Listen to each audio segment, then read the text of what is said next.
Je suis Vincent de Créole, je viens assister au premier show Fashion Week. Paris, aujourd'hui on va chez Créole.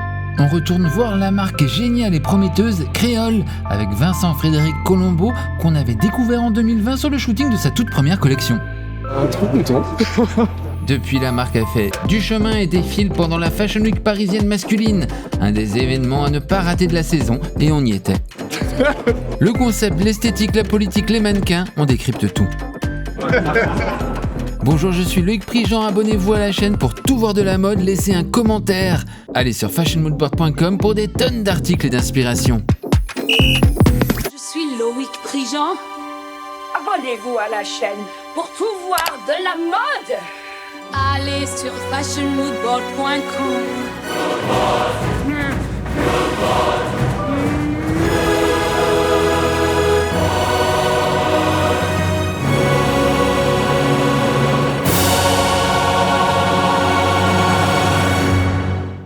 On est bon ? La marque Créole s'écrit C-R-E-O-L-E. pour conscience relative à l'émancipation outrepassant les entraves. Fondée par Vincent-Frédéric Colombo, une des figures de la nuit parisienne. Très content.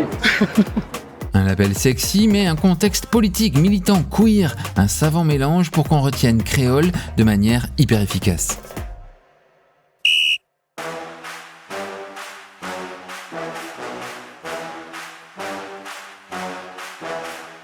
Le mannequin FL ouvre le défilé. Le premier look reprend un motif à carreaux typique des Antilles, la chemise de tonton, comme Vincent-Frédéric Colombo la qualifie. Un peu de sexiness, un peu de queerness, un peu de tonton antillais mais sur plusieurs profils. Cette troisième collection s'appelle Magma 76 et s'inspire d'une catastrophe naturelle traumatisante pour plusieurs générations en Guadeloupe, l'éruption dévastatrice du volcan La Soufrière, forçant plus de 73 000 personnes à quitter leur ville. Essayer de recréer un peu cette espèce de mouvement de fuite que la population a dû faire en ayant quitté leur maison au plus vite à cause du danger de l'éruption. Certains se faisaient stigmatisants en les appelant les magmas. J'essaie de reprendre ce stigma pour en faire un empowerment. La famille de Vincent-Frédéric Colombo vient de Saint-Claude, la ville touchée en première ligne par l'éruption du volcan. Ma mère a vécu cette éruption. Elle a dû vivre ailleurs pendant quelques temps avec sa famille. Je voulais essayer de faire un petit hommage un peu à cet épisode un peu trouble qui fait presque écho avec la situation, certaines situations actuelles à travers le monde. Second passage, Nicolas porte un costume avec Marcel en résille. À noter la broche d'une figure abstraite faite à partir des cheveux du créateur comme un talisman. It's like a voodoo doll. Luc porte un Marcel dont le col est revisité, le Marcel comme incontournable du vestiaire masculin des zones intertropicales. Nicolas avec un maillot de foot en référence à l'équipe Le Cygne Noir, une équipe de foot populaire de Basse-Terre dans laquelle les parents de Vincent-Frédéric Colombo l'ont un peu forcé à jouer étant plus jeune. Il est ici réinterprété dans un code couleur propre à Créole. Le visage recouvert de cendres et les doigts noircis par le magma. Pour représenter en fait les cendres, la lave, avec toute l'ambiance qu'il y a, la fumée. L'acteur Sharrock porte un ensemble réalisé dans un jacquard de soie de chez Nona Source, le revendeur des surplus textiles des grandes maisons pour les étudiants et les jeunes baraques. But I was a fan of his work before being asked to do this. I was actually thinking of purchasing a few things that are on the runway now. Just so happens I'm in the show. Le Bermuda est volontairement XXL pour créer une jupe en trompe-l'œil, le jeu de l'hyper masculin féminin. Le relief noir du vêtement renvoie à la matière visqueuse de la lave. Yeah, it's super comfortable, it's super lightweight. I love the cut of the shorts, something I would actually wear in real life. I like it a lot.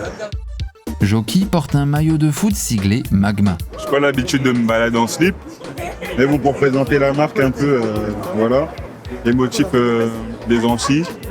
On a les bras peints en or également avec un peu de paillettes pour faire un petit détail au niveau des reflets. On a les bijoux en or, très typiques des Antilles également. Franchement, c'est confortable. Juste, ils m'ont donné des chaussures taille 45, j'ai 46. Et sinon, ça va, le reste est au top. Le slip, si vous voulez l'acheter, il est super confort. Je suis pas slip non plus, mais achetez-le, il est super confort, vous inquiétez pas.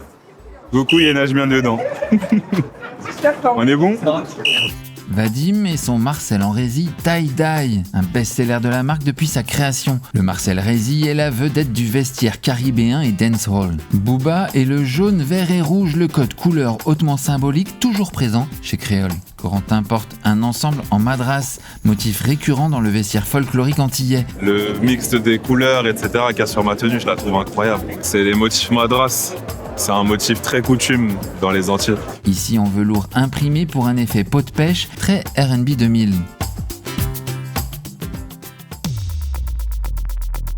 Tyler et son top en mèche imprimé en cyanotype, développé exclusivement pour la collection par le génial artiste américain queer et punk Ash Allan. On peut y deviner le torse d'un homme nu répliqué en effet miroir encerclé et irradié par le monogramme en C. Christopher est le cygne, le swan de la collection La Mariée. Top en maille ajourée à longue manche avec un caleçon recoupé signature de la maison. Et c'est encore une référence au club de foot Le Cygne Noir qui ferme le défilé. Liliane dans un ensemble en jacquard de soie, le visage recouvert d'une cagoule s'inspirant des durags. Elle est réalisée sur un tulle et brodée, des fleurs et de la lave en fusion qui coulent sur le visage. À noter les bagues créoles, oui, il y a les bijoux créoles. Là on a une chevalière avec le C pour la créole. Et on a 6 couleurs qui composent principalement les madras antillais. On a toutes ces couleurs qui sont décomposées sur la bague. Et là on a une bague qui est sertie avec toujours le C de la créole. Et ce ne sont pas des créoles, enfin si c'est créole, mais ce ne sont pas des créoles. J'essaie de faire quelque chose qui raconte des choses sur ma vie, des choses sur ma famille, des choses que j'aime, des choses que j'ai envie de voir. C'est un espoir sur une esthétique qu'on n'a pas assez vue aujourd'hui, sur des populations qui ne sont pas assez visibles. J'espère que ça aidera à inspirer d'autres. Et en tout cas, que des acheteurs un peu plus larges se penchent sur ce que je fais, que les médias se penchent aussi sur ce que je fais. La collection rencontre un succès aussi. Voilà, c'était notre compte-rendu du défilé Créole, C-R-E-O-L-E, printemps-été 2025. N'oubliez pas de commenter si vous êtes arrivé jusqu'au bout.